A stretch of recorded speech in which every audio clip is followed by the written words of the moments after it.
This kind of fight, special Canelo Crawford, I want to explain it to you exactly why it is important and the fight of the century. Canelo is the biggest name in boxing now, and Crawford undefeated and have the chance to be undisputed for the third time. Maybe this is the last fight for Crawford, and for Canelo, it's mean a lot for his fan in North America and South America and all the world. He doesn't want to get beating from guy getting up 2 or 3 weight. For that, this kind of fight, if you say it from 1 year, a lot of people will not believe it. It happened. Okay, I want to tell you honestly, I have a close relationship with Crawford, but in the last 6 months, 7 months, I get very close to Canelo. And actually, sometimes not sometimes, all the times, I split my opinion and my position. My position in the middle, and the first time ever, my opinion in the middle now. William Skull left the ring with a statement that has been echoing through the boxing world. After going the distance with Canelo Alvarez, the Cuban fighter described the Mexican's power as nothing out of the ordinary, noting that made him fear for his safety. Sentía la potencia, pero no era algo que te asuste, como que no. Those words sparked conversations everywhere because Alvarez's reputation was built on his ability to end fights in brutal fashion. People still remember how Amir Khan had to be carried out after their clash in 2016, when Canelo's thunderous right hand turned the night into a highlight reel knockout. But against Skull, who endured 36 minutes without ever looking close to being stopped, the old destructive force seemed to be missing. The numbers told part of the story too. Across 12 rounds, Alvarez landed only 56 punches, and none of them carried the explosive weight that once made opponents hesitate before throwing their own shots. How did you feel his power, like the times that he did connect with you? Lo sentí fuerte, ¿no? Pero no, normal, porque es fuerte. Es un boxeador que es fuerte porque recibió algunos golpes que le conecté, y también cuando bloqueaba, también me sentía la potencia, pero no era algo que te asuste, como que no, boxeador, creo que una leyenda, pero no es una gran potencia esa que te pueda demoler, ¿entiendes?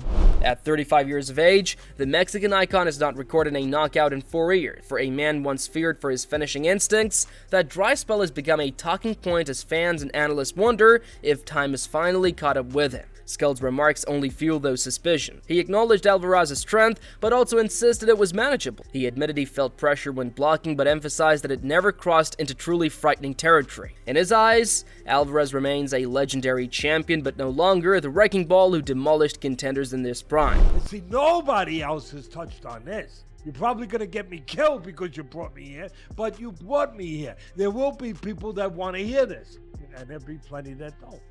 But I hope that it's not, at the end of the day, when we're talking about saying, yeah, this fight happened a few years too late. And I'm not wishing it. It's a fight that I want to see. But I see the possibility of that cloud. That narrative creates an intriguing backdrop for his next challenge, because standing across from him will be Terence Crawford, a man moving up 2 full weight divisions in pursuit of boxing immortality. Crawford has spent most of his career picking apart opponents with a unique blend of intelligence, sharpness, and adaptability. But moving up to face a naturally bigger, battle-tested super middleweight brings a completely different test. The central question becomes whether his skills and durability can withstand the size and potential power difference. When you see them standing up, the height is the same. Terence might even be a little taller. I think this is a closer fight than people think. Both guys are well equipped to go 12 rounds, but the one place where I give Canelo an edge here has the tougher resume, especially going the distance. 3 fights with Triple G, that right there tops every fight Terence Crawford has had. You can run from Canelo, but when Canelo truly wants to find you like he did against Arislandi Lara, that's when I really had respect for Canelo. As much as I like Crawford, I think it's very ballsy what he's doing, but if Crawford does win it, I think he's 100% right on him being on GOAT Mountain. 3 division champ in this boxing era, that says a lot. For sure, he's the best in this era right now. Terrence Crawford is not a guy that's gonna fight Canelo like those other guys do. Not gonna try to just dance around the ring and try to survive. Terrence Crawford, he wanna throw them things. He come to thump each and every time. The topic of Crawford's chin has been raised more than once. Among those who added their perspective was Fernando Vargas Jr., the unbeaten son of the former world champion of the same name. Vargas Jr. has spent rounds in the ring with Crawford, sparring him when he was preparing for Errol Spence Jr. The young fighter recalled how surprisingly strong Crawford felt for his frame, describing him as the type of lean but powerful opponent who knows how to apply force effectively. He believes Crawford could give Alvarez problems in the early going, snapping his head back and frustrating him with speed and precision. However, he also warned that when Alvarez strings his punches together, the accumulated pressure could become overwhelming. Terrence Crawford, I've had the opportunity to spar with him. Very crafty in there. I did. How did that go? It went good. Yeah. It went real good. I went in there. I believe he was getting ready for Errol Spence. And I went over there to the Apex and we sparred.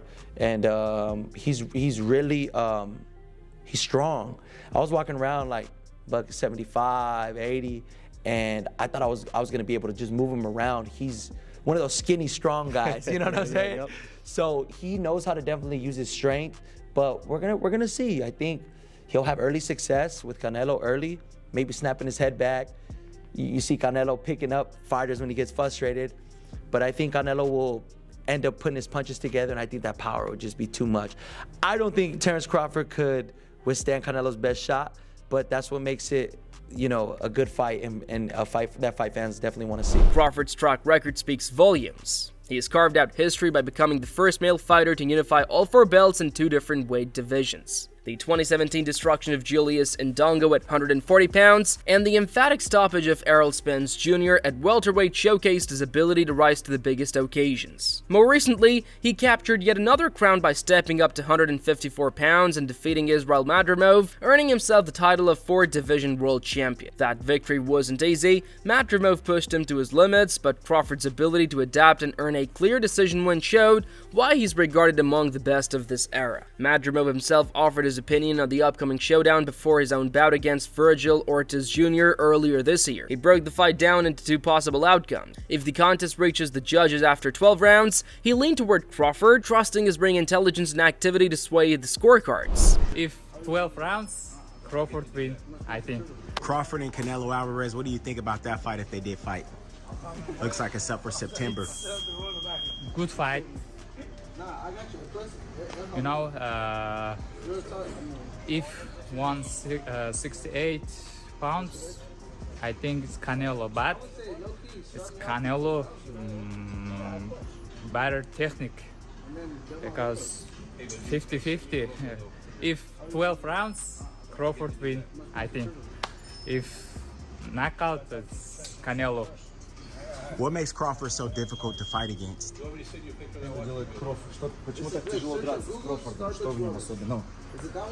He has power, smart,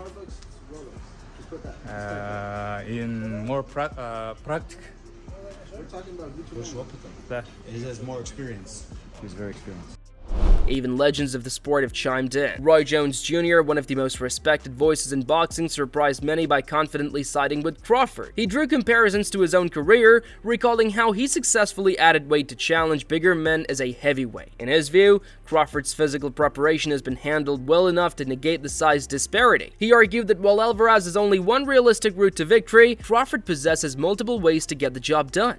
Jones Jr. even went as far as to say that if he had to place money on the outcome, it would be on the American, who sees as fresher, hungrier, and tactically versatile. He also cast doubt on Alvarez's motivation, suggesting that the Mexican may no longer carry the same burning hunger that once fueled his rise to the top. Fight the absolute correct fight that he can fight, the only correct fight that he can fight. He does have a chance, and I think he could be victorious. If he doesn't fight the one way that he can only fight to win it, Terrence Crawford has 6 ways he can win it. And my money will go on the man who has 6 ways to win it over the man who has 1 way of winning. So you think Canelo has to kind of fight the perfect fight, right? If he don't, he's in trouble. If he does, he should be all good. The fight even drew analysis from someone with a rare perspective, Amir Khan, the only man to have shared the ring with both of them. Khan faced Alvarez in 2016 and Crawford 3 years later, and both fights ended the same way, with him stopped in the 6th round. But his experiences with each man left him convinced that Crawford has the edge this time. Khan pointed out that while Alvarez still carries size and power, his defense has become predictable, making him easier to hit. He stressed that Crawford, on the other hand, is sharper, better at maintaining distance, and more versatile in his approach. Khan also dismissed concerns about the weight, noting that Crawford has been carrying the extra muscle well in training camps, even tipping the scales around 186 pounds while still looking lean. When I fought him in 2016, the power he had, I mean, he's easier hit. You can hit him quite easily. You can catch him quite easily as well. But what happened was he has such a great hand-eye hand-eye coordination. Like what he, he's a. Sorry guys, I don't know what that noise is, but yeah, sorry about that. Yeah, one thing about Canelo is a beast as well, because when it comes down to power, hand-eye coordination, he sees shots well. He's very experienced. He's been in with the best, if you look at it from the Mayweather and all them other guys. So it will be a mega fight, and it's a hard fight to pick. I am leaning more towards Crawford in this fight, but like I said, that power Canelo has and that strength. I mean, does Canelo have the boxing skills? A lot of people are asking me that same question. Does he have the same boxing skills as... Others in the boxing world have been less diplomatic. Analyst Max Kellerman focused on mileage. He reminded audiences that while both men are approaching 40, Alvarez has been fighting at the elite level since he was a teenager. The years of tough battles against names like Floyd Mayweather, Gennady Golovkin, and Miguel Cotto have inevitably added up. Crawford, on the other hand, has managed to rise through divisions with less visible wear, still producing dominant wins at the highest level. For Kellerman, that difference in accumulated damage tips the scales toward the American, who he sees as the more complete fighter at this stage of their careers. But where would you rank this fight out of your top 3 to 5 of all the boxing fights you've called, you've experienced, you've watched? In terms of the magnitude of the magnitude, fight? Yeah. I mean, of the fights that I've called ringside, it might turn out to be number 1. I've done Pacquiao fights, I've done Mayweather fights, I've done Anthony Joshua against Klitschko. Those are big fights, but this will, listen, because of Netflix, this will be the most watched fight, championship fight, in almost 50 years. This is going to be, because Muhammad Ali fought Leon Spinks in the rematch in '78, and they did 90 million TV sets. 90 million. And since then, what has even come close? The biggest fights have all been on pay-per-view, and they do 2 million buys. Oh my God, 3-4 million buys, Mayweather Pacquiao. As I keep saying, if 5 people per TV set watch, that's 20 million people. This is gonna do multiples of that.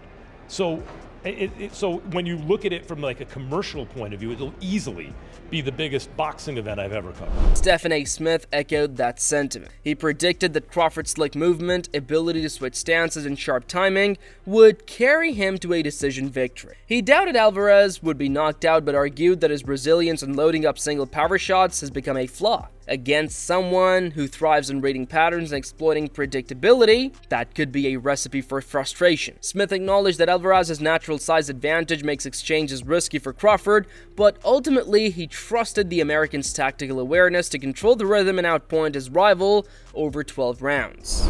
You got a love for boxing. Yes, love boxing. Who gonna win the fight, man? That's coming up, the biggest Crawford. fight in boxing. Crawford. Huh? Crawford. I'm not hesitating. Crawford. I'm not even hesitating. Crawford. You gonna stand on that all the way to September 13th? I love Canelo. Crawford will beat Canelo. Crawford will beat Canelo by decision. I can't see anybody knocking out Canelo Alvarez. But I do believe that if you can box and you can move, that you can beat Canelo.